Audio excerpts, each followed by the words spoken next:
The courtroom smelled like old wood and cold air. Ethan Cole stood alone at the defense table, hands clasped so tightly his knuckles burned. The clock on the wall ticked louder than it should have, each second scraping against his nerves. Behind him, the benches were half empty. No family, no friends. Just silence and the weight of a sentence waiting to fall. Across the room, Judge Marianne Hollis studied the file in front of her, glasses low on her nose. Her face was calm, too calm. Ethan's eyes drifted to the back door, where a guard leaned against the wall, bored. Freedom felt close enough to touch, and impossibly far. Before we go any further, tell me something. Where are you watching from right now? It still amazes me how one story can travel through so many lives at once. Drop your city below and remind someone else they're not alone tonight. The charge itself wasn't dramatic. A paperwork violation, a mistake made while rushing between two jobs, trying to keep food on the table. But mistakes didn't care about intent. They only cared about rules. Judge Hall closed the file. "Mr. Cole," she said evenly, "you're facing 18 months. Ethan's breath caught. 18 months meant birthdays missed. Homework undone. His daughter Lily growing up with memories filled in by absence. He swallowed. "Your Honor," she raised a hand, stopping him. Her gaze lingered longer than necessary, sharp and searching, as if she were measuring something unseen. "Court is adjourned," she said suddenly. "Mr. Cole, stay." The gavel struck. People stood. Chairs scraped. And then the room emptied until it was just Ethan, the judge, and the echo of his own heartbeat. The guard closed the door behind him. Judge Hall removed her glasses slowly. "You're a single father," she said. It wasn't a question. "Yes," Ethan replied. His voice felt smaller now.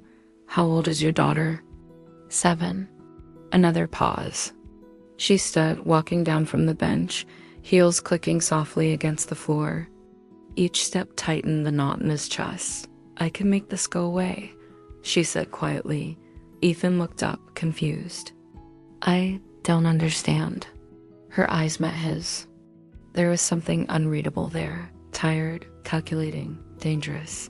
"One night," she said, "with me, and your sentence disappears." The words hung in the air, heavy and unreal. Ethan felt the room tilt. His stomach turned, heat rushing to his face, not with desire, but shock, shame, anger. "That's not." He stopped himself, forcing his voice steady. "That's not justice." Judge Halle didn't flinch. "Justice is flexible," she replied. "You of all people should understand that. Think of your daughter." Lily's face flashed in his mind. Her laugh. The way she slept curled toward the door, like she was waiting for him, even in dreams. Ethan stepped back. "You're asking me to trade my dignity for freedom?" "I'm offering you a way out," she corrected. Many would take it. The silence stretched. His heart pounded so loud he was sure she could hear it. He thought of Lily sitting at the kitchen table, legs swinging, asking if he'd be home for dinner. He thought of promises made quietly at bedtime. "I'll always be here." And now here was a door open in front of him. Ugly, unfair, real. Judge Halle turned away, as if already bored. "I'll give you until morning," she said. "Decide." That night, Ethan didn't go home. He sat in his car outside the courthouse, hands gripping the steering wheel as rain streaked the windshield. The city blurred into smears of light and shadow. He felt small, trapped, furious at a system that could twist like this and still call itself lawful. Then his phone buzzed, a message from Lily's school. Reminder, parent-teacher meeting tomorrow. Lily asked if you'll be there. His chest tightened. If you were standing in his place right now, what would you do? Would you take the deal to protect your child, or refuse and risk everything? Be honest in the comments. And if this moment pulled at you even a little, tap like to show that conscience still matters. Ethan leaned his head back against the seat, closing his eyes. He knew whatever he chose would follow him forever. By morning, he would either walk free with a secret that would rot him from the inside, or stand his ground and face the full weight of a broken system. And as the courthouse lights dimmed behind him, one truth settled heavily in his chest. Some choices don't ask what you want. They ask who you are willing to be. Ethan didn't sleep. He drove the long way home, past closed shops and blinking signals, letting the city decide his speed. Every red light felt like an accusation. Every green felt like permission he didn't deserve. When he finally reached the apartment, it was quiet except for the low hum of the refrigerator. Lily's shoes sat by the door, one tipped over like she'd kicked it off in a hurry. Ethan stood there longer than he needed to, staring at them, imagining how easily a life could tilt. He checked on her first. Lily slipped on her side, clutching a stuffed rabbit with one ear missing. Her mouth was slightly open, breath soft and steady. Ethan crouched beside the bed, resting his forehead against the mattress. "I'm here," he whispered. Though she couldn't hear him, the words felt like a promise and a question at the same time. In the kitchen, Ethan poured a glass of water he didn't drink. He sat at the table, elbows pressed into the wood, replaying the judge's voice over and over. One night, and it disappears. He'd never felt so cornered. Not when Lily's mother died. Not when he worked double shifts. Not even when the bills stacked higher than his hope. This was different. This was his soul being priced out at dawn. Lily padded into the kitchen in her socks, hair wild. "Daddy?" she asked. "You look sick." Ethan forced a smile. "Just tired, bug." She climbed onto his lap without asking, wrapping her arms around his neck. "You'll come to my school today, right?" The parent-teacher meeting. Ethan closed his eyes for a second. "Yeah," he said softly. "I'll be there." At school, Lily's classroom was bright and loud. Drawings covered the walls, crooked houses, smiling suns, families holding hands. Ethan noticed how many had two parents. He tried not to count. Lily's teacher smiled warmly. "She's doing well," she said. "Very kind. Always sharing." Ethan nodded, throat tight. Of course she is, he thought. She learned kindness from Lost Dot when they walked back to the car. Lily skipped ahead, humming. "Dad," she said suddenly, turning serious, "if you ever get in trouble, you won't leave me, right?" The question hit him without warning. He crouched to her level. "Why would you ask that?" She shrugged. "Some kids' parents go away." Ethan pulled her into a hug, holding her too tight, then loosening when he felt her squirm. "I won't choose anything that leaves you alone," he said carefully. "Ever," Lily nodded, satisfied. She didn't know how close that promise was to breaking him.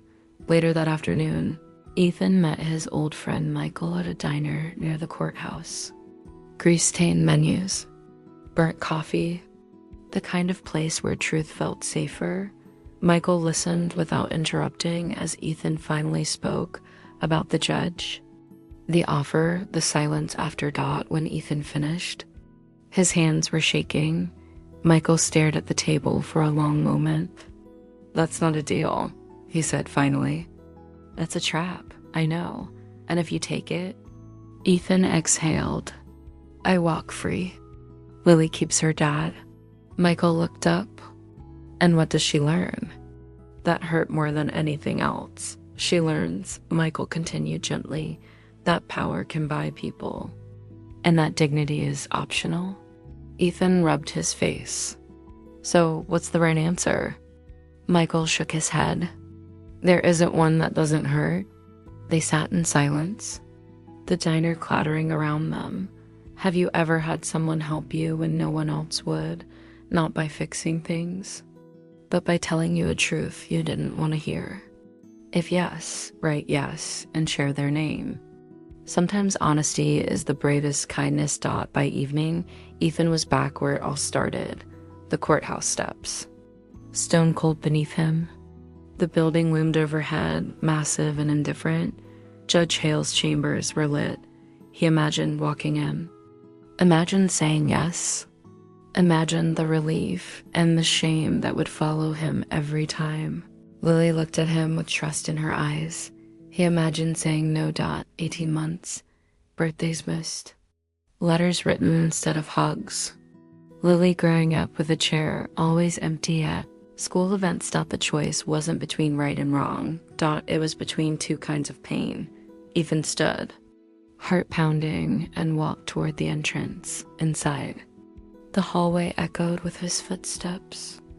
The guard recognized him, but said nothing. At Judge Hale's door, Ethan stopped. He raised his hand, lowered it, raised it again. Inside that room waited a woman who believed authority erased consequence. A system that dared him to betray himself quietly. Ethan took a breath so deep it hurt. And knocked. Whatever happened next would decide more than his sentence. It would decide the story. Lily would one day tell about who her father chose to be. The door opened without ceremony. Judge Hale sat behind her desk, coat off now, sleeves rolled slightly as if this were just another late meeting. A single lamp cast long shadows across the room, softening nothing. "You came," she said. Ethan stepped inside. The door closed behind him with a muted click that sounded final. "I did," he replied, keeping his voice steady. "To talk." She gestured to the chair across from her. He didn't sit. Her eyebrow lifted. "You thought it through?" "Yes." She leaned back, fingers interlaced. "Then you understand what I'm offering?" "I understand what you're asking," Ethan said. "And what it would cost." A thin smile crossed her face, not cruel, not kind, practical. "You're a practical man, Mr. Cole. You work hard. You care for your child. This is a simple exchange." "Nothing about it is simple," he said. She sighed, impatient. 18 months is a long time for a little girl. You know the statistics? Children without fathers. Stop, Ethan said quietly. The word surprised them both. He swallowed, heart hammering. "Don't use my daughter like that." Silence settled between them. Judge Hale studied him more carefully now. "You think you're the first man to stand where you're standing?" Ethan met her gaze. "No, I think I'm just the first one who didn't look away." Something flickered in her eyes, irritation maybe, or recognition. She stood and walked to the window, looking down at the darkened square below. "The system is broken," she said. "You and I both know that. I didn't create it." "No," Ethan agreed. "But you're choosing how to use it." She turned back. "And you're choosing whether to be a martyr." Ethan exhaled slowly. "I'm choosing what my daughter will believe about right and wrong." Judge Hale's voice hardened. "Belief won't keep her fed." Ethan's shoulders sagged just a little. "Neither will a father who teaches her that dignity is something you trade when things get hard." The words surprised him with their calm. They felt like truth settling into place. He thought of Lily's drawings on the fridge. The way she corrected him when he lied about being tired. The way she trusted him completely. "I won't do it," he said. Judge Hale stared at him, stunned, then annoyed. "You're throwing away your freedom." "No," Ethan replied softly. "I'm choosing it." The judge's jaw tightened. "You'll regret this." "Maybe," Ethan said, "but not in the way you think." He turned and walked to the door. His hand shook as he reached for the handle, but he didn't stop. "Mr. Cole," she said sharply. He paused. "You could walk out of here tonight," she added. "Clean, untouched." Ethan looked back at her one last time. "So could you?" Then he laughed. The hallway felt colder, brighter, like stepping out of deep water. Outside, the night air hit his lungs hard. Ethan stood on the courthouse steps, shaking, not from fear, from release. He didn't know what would happen next. Only that he hadn't broken down at home. He packed a small bag. Just in case. Lily watched from her doorway, rabbit tucked under her arm. Are you going somewhere? She asked out Ethan knelt. I might have to for a little while. Her eyes widened. Like, away? Yes, he said honestly. But I'll still be your dad. Every day. She stepped forward and hugged him tight. You're good, she whispered, like she was reminding him of something important. Ethan held her until his arms ached. The next morning, the phone rang. Michael's voice came through, tense. Something's happening at the courthouse? Ethan's stomach dropped. What? That judge, Halle, someone filed a complaint. Anonymous, but detailed. Ethan closed his eyes. They're investigating, Michael continued. Internal review. Ethics board. Ethan sank onto the couch, pulse racing. I didn't report anything. I know, Michael said. Someone else did. By afternoon, the news spread. Quietly at first. Then louder. Staff whispered. Lawyers canceled hearings. Judge Hal's chambers were sealed. Ethan was summoned back, not as a defendant, but as a witness. He sat in a different room this time, smaller, neutral, 3 people across the table. Pens poised. Double quotes, Mr. Cole, one of them said. We need you to tell us exactly what was offered to you. Ethan took a breath. His hands trembled, but his voice held. He told them. Every word felt like peeling something raw into the open. Shame tried to creep in, but he pushed it away. The shame wasn't his. When he finished, one of the panelists nodded slowly. Thank you for telling the truth. Ethan walked out of the building into sunlight he hadn't expected to see. For the first time since the charge, the weight on his chest shifted. Have you ever had someone step in for you when the power was stacked against you? Someone you may never even know? If yes, right, yes, and if you can share their name. Sometimes courage travels quietly. That evening, Ethan cooked dinner while Lily did homework at the table. It felt ordinary, precious. His phone buzzed. Charges reduced pending review. The message read, time served. Release scheduled. Ethan stared at the screen. Breath-catching, not erased, but changed. He looked at Lily, at the way she chewed her pencil. Concentrating, and felt something warm and fragile bloom in his chest. The system hadn't suddenly become good, but truth had found a crack. And through that crack, something unexpected was beginning to grow. The days that followed felt unreal, like Ethan was walking through a life that had quietly shifted while he wasn't looking. The case didn't disappear. It softened. The edges blurred. What had once been a sentence now became probation, counseling, community service. Not freedom, but presence. He could tuck Lily in. He could sit at her school desk during parent meetings. He could keep promises that mattered more than paperwork. At the courthouse, Judge Hale's name was removed from the schedule. Another judge took over, careful and distant, eyes never lingering too long. No one spoke openly about why. They didn't have to. Ethan became a reference point without trying to be one. Lawyers nodded at him in hallways. A clerk slipped him an extra copy of a form and whispered, "You did the right thing."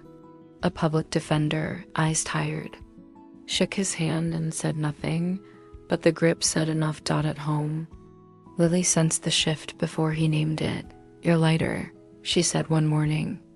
Spoon paused halfway to her mouth. Ethan smiled. "I think I finally set something down." She nodded, like that made perfect sense. Community service placed him at a shelter 2 evenings a week. It was loud, crowded, imperfect. People lined up for meals with stories etched into their faces, some angry, some broken, some just tired of pretending they were fine. Ethan washed dishes, swept floors, listened. A man named Carlos told him about losing his job after a medical bill snowballed. A woman named Ava laughed too loudly while explaining how she slept in her car with her kids.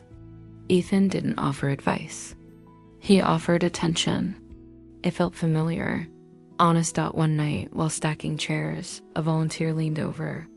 "You're the guy," she said quietly. "The guy?" Ethan asked. She nodded. "From the courthouse. People talk." Ethan stiffened. "I'm not," she raised a hand. "I know. I just wanted to say, your choice made it easier for someone else to say no too." That stayed with him. At Lily's school, a permission slip came home for a class trip. He signed it without the usual nod of fear. Later, while walking her to the park, she asked a question that caught him off guard. "Dad," she said, swinging his hand, "why didn't you take the judge's deal?" He stopped walking. Lily watched him carefully, eyes serious. Kids always knew more than adults wanted to admit, because some things, Ethan said slowly, cost more than they give. She thought about that. Like lying? "Yes," he said, relieved. "Exactly like lying." She smiled and started running again, the conversation complete in her mind. That night, Ethan received an email from the ethics board. A formal thank you, an invitation to speak privately to law students about coercion and power. He stared at the screen for a long time before closing the laptop. "I'm not a speaker," he muttered. But he went anyway. He told the room what it felt like to be small, to have someone powerful frame exploitation as mercy, to realize that silence would protect him, but poison him slowly. No applause followed. Just a long, heavy quiet. The kind that meant something landed. Afterward, a young woman approached him, eyes wet. "My dad's in prison," she said. "He took a deal like that. Thank you for showing another way." Ethan walked out into the evening air, chest tight, unsure how to carry gratitude that heavy. "Now it's your turn. Think of one small good thing you've done recently, even if no one noticed it. Share it below so others remember that humanity still lives. Your moment might light someone's path tonight." The investigation moved forward without him. He wasn't asked to testify publicly. He wasn't paraded.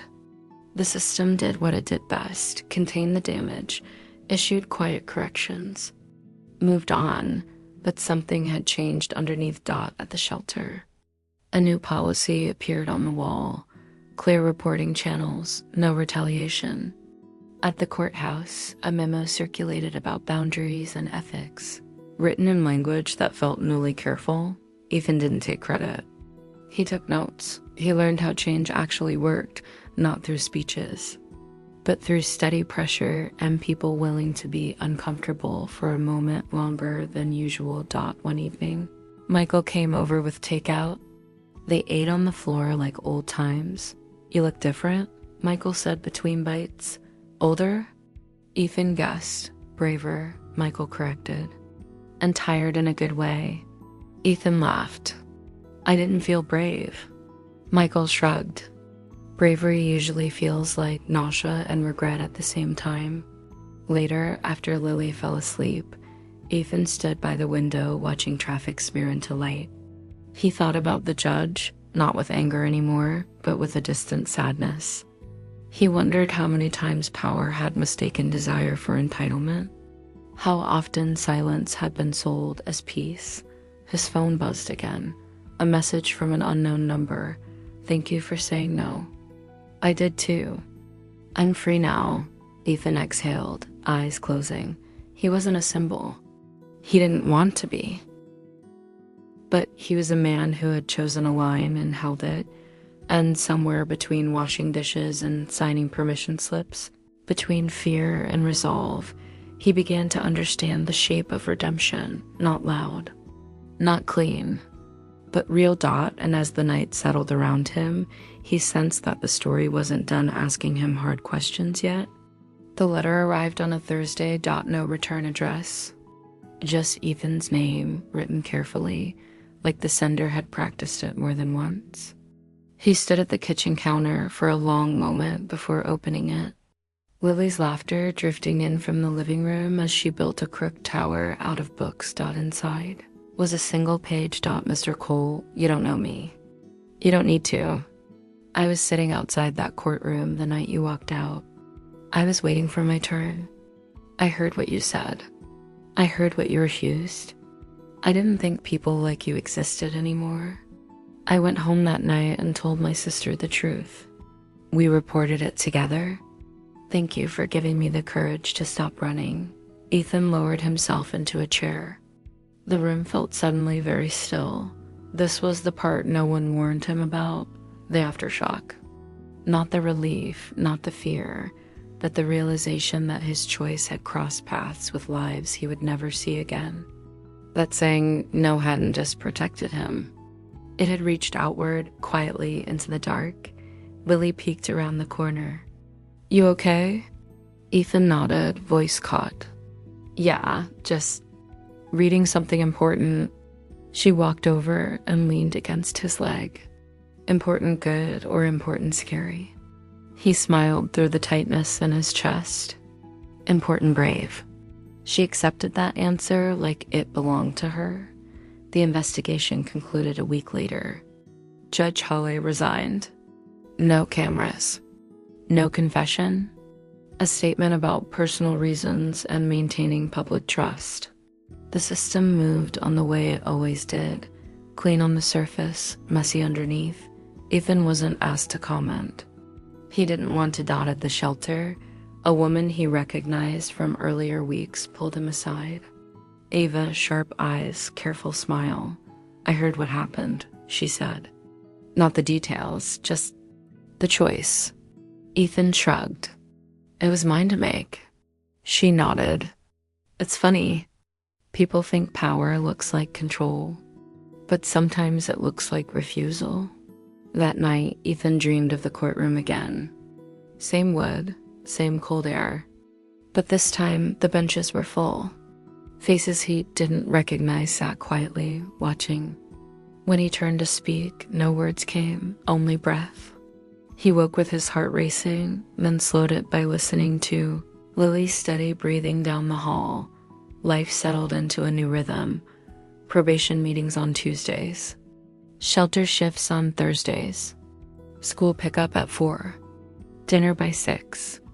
Stories before bed. The ordinary returned, and it felt earned. One afternoon, Lily brought home a drawing. A stick figure man stood tall, holding hands with a smaller stick figure girl. Above them, in uneven letters, she'd written, "My dad tells the truth." Ethan pressed the paper flat on the fridge, hands trembling. At work, a supervisor stopped him in the hallway. We're starting a training, she said. About boundaries, coercion, consent. They asked if you'd review the language. Ethan hesitated. I'm not an expert. She smiled gently. You're the point. He spent an evening reading drafts, crossing out words that felt slippery, discretion, flexibility. He replaced them with plain sentences. This is not okay. No one owes silence. Power requires restraint. When the training rolled out, he didn't attend. He stood outside the room, listening to the murmur of voices, the scrape of chairs. He felt strangely calm. On the walk home, rain started, soft, steady. The city smelled clean. He thought of the night he'd sat in his car outside the courthouse, rain streaking the windshield, believing the choice would destroy him either way. He'd been wrong. It had changed him, yes. It had scarred him, yes.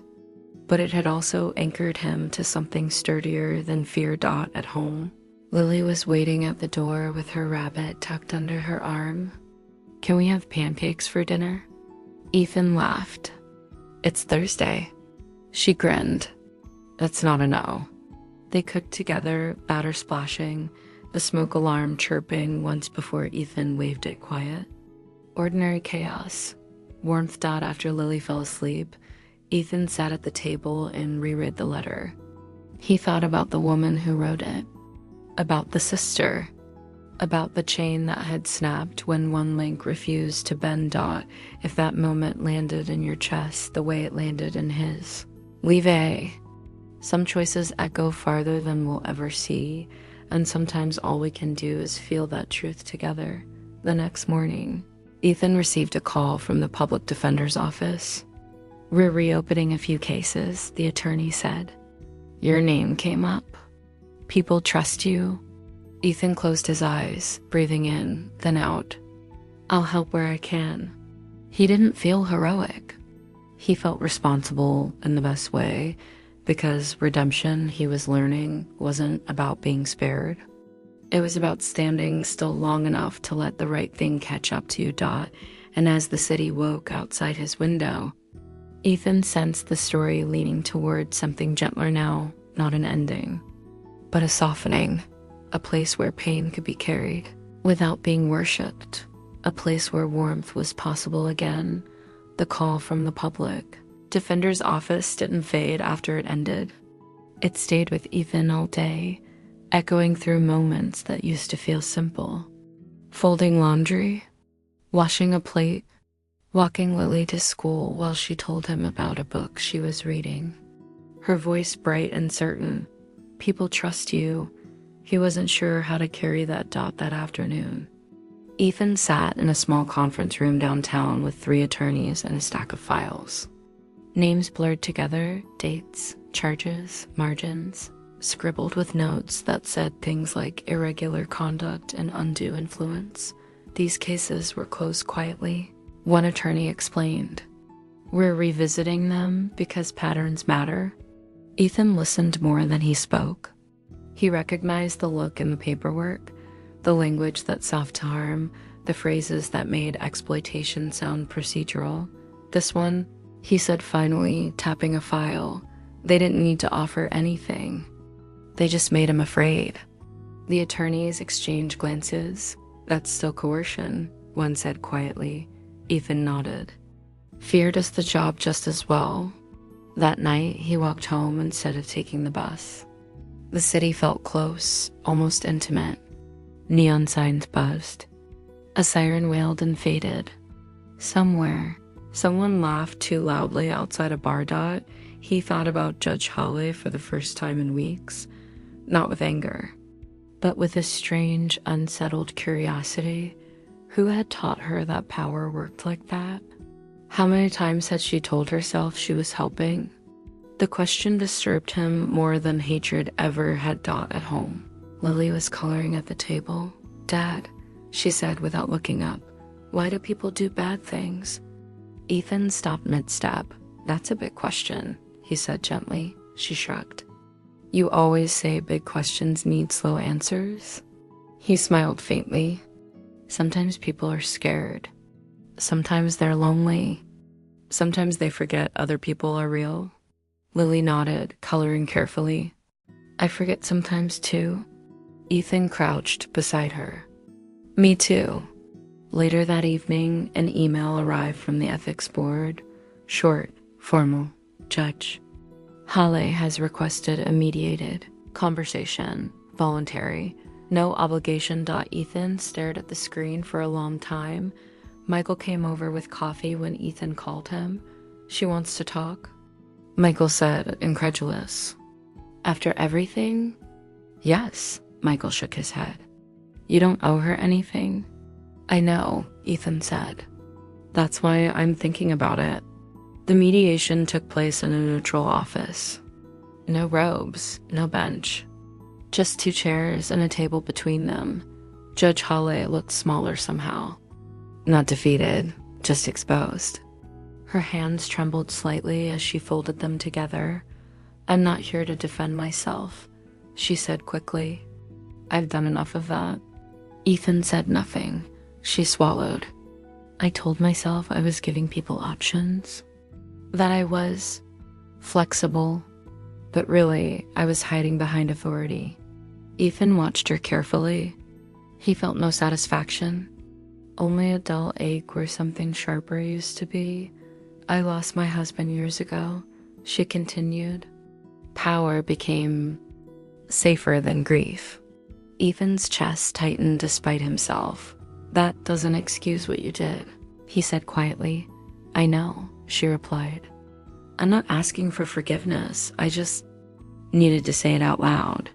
Silence stretched between them. Ethan stood first. I hope you get help, he said. For what it's worth. She nodded, tears finally breaking free. Outside, the air felt heavier than when he'd entered. Ethan sat on a bench, hands clasped, heart racing. He realized then that forgiveness wasn't a moment. It was a decision repeated. Be honest. Could you forgive after something like that? Type forgive if you think you could. Or never if that wound would cut too deep. There's no right answer here, only honesty. That night, Ethan dreamed of standing in the courtroom again. But this time, the bench was empty. The room quiet. He stood alone, breathing. When he woke, Lily was standing in the doorway. I had a bad dream, she said softly. He opened his arms, and she climbed into bed beside him, curling close. You okay now? She asked. Yes, he said, and meant it in a new way. The next weeks moved gently. The reopened cases progressed. Some sentences were reduced. Some convictions overturned. No headlines. Just letters mailed quietly to families who had stopped hoping. At the shelter, Ava told him a family had moved into temporary housing. Carlos found work. Small wins stacked carefully, like stones in a wall. One evening, Ethan received another message from an unknown number. I couldn't forgive, but I could leave. Because you said no. Ethan set the phone down and stared out the window. Forgiveness, he realized, wasn't the goal. Freedom was. And sometimes the bravest thing wasn't letting go of anger. It was refusing to let it decide who you became. As the night settled, Ethan felt the story bending toward its final shape, not triumphant, not neat, but warm with something like peace. The hardest parts were behind him now. What remained was hope, fragile, human and real. And hope, he was learning, deserved to be protected. Hope didn't arrive with fireworks. It settled in quietly, like a warm cup left on the table after a long night. Ethan felt it in the ordinary moments first. In the way Lily laughed without checking his face to see if it was okay. And how his shoulders no longer stayed tense when a letter arrived in the mail. In the way mornings stopped feeling like negotiations with fear. The reopened cases continued, slow and careful. Some people walked free. Some didn't, but every file now had eyes on it, real ones. People who asked questions instead of hiding behind procedure. Ethan never led the meetings. He sat near the door, listening, speaking only when something felt wrong in his chest.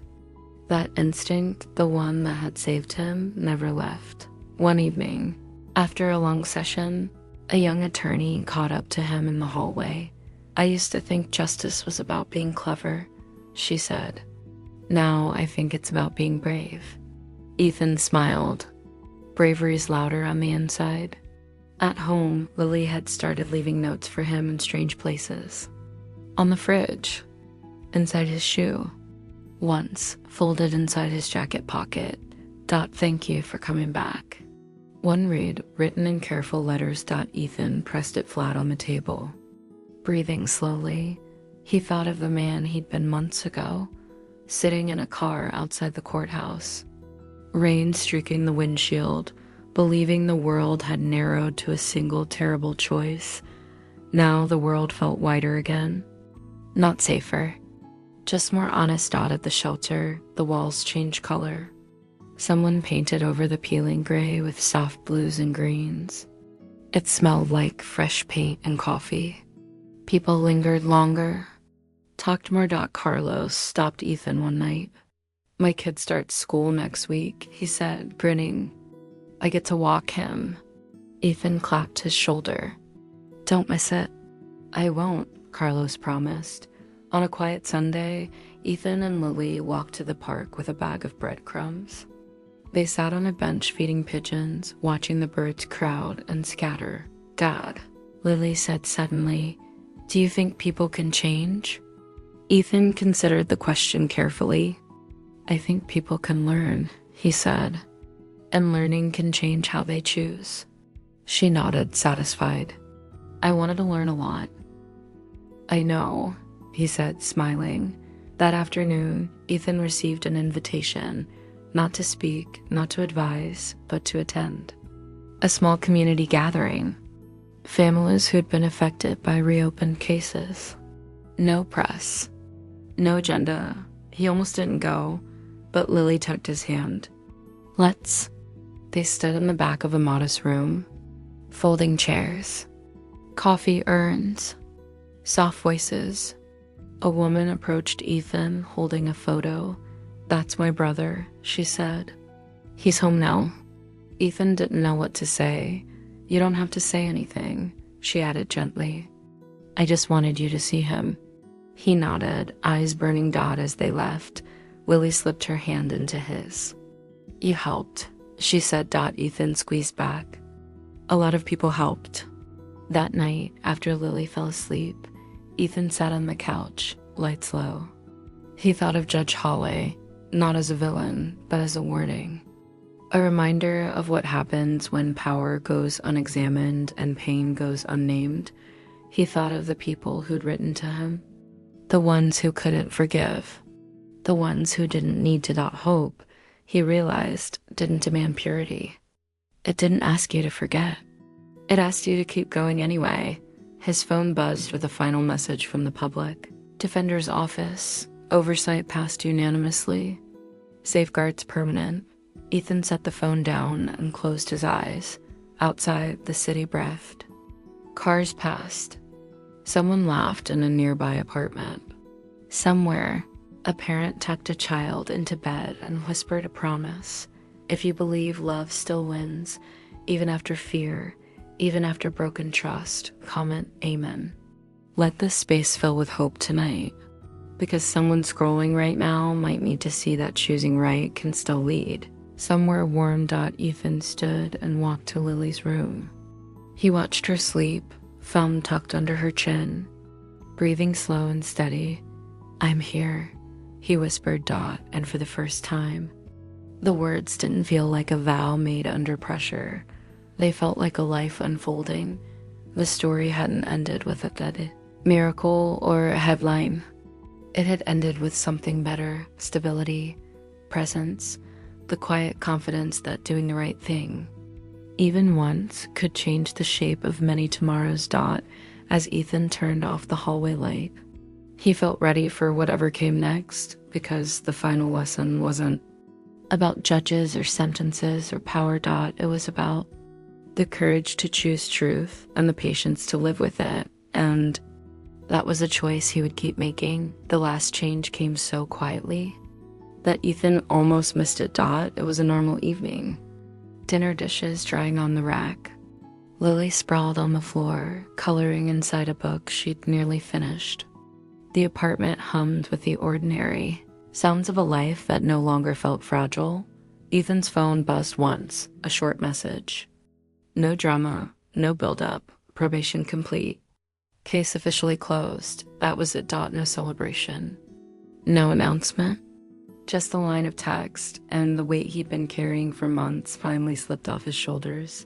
He sat down slowly, phone resting in his palm, letting the moment arrive without rushing it.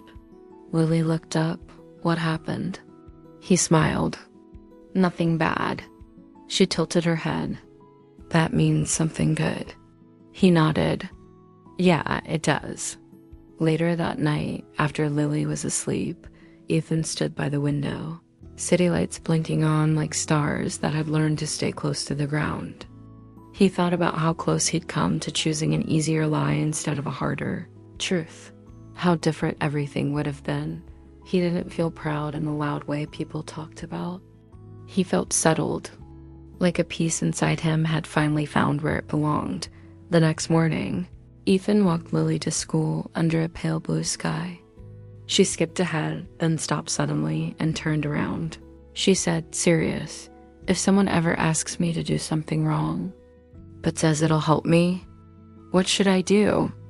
Ethan crouched, meeting her eyes. You listen to the part inside you that feels tight, he said gently. The part that doesn't want to be quiet. That part usually knows. She nodded slowly. Even if it's scary. Especially then.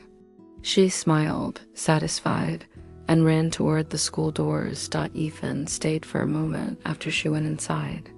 Parents passed him. Teachers waved.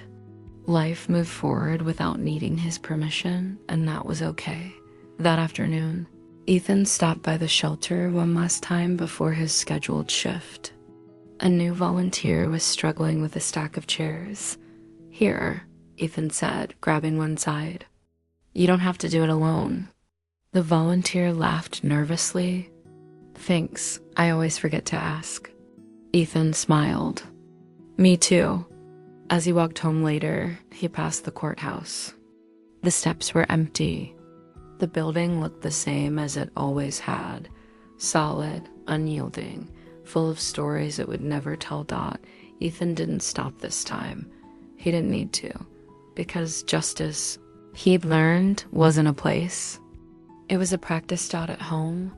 Willie was already in pajamas, brushing her teeth with exaggerated seriousness. She climbed into bed and patted the space beside her. Sit with me, she said. Ethan did. Dad?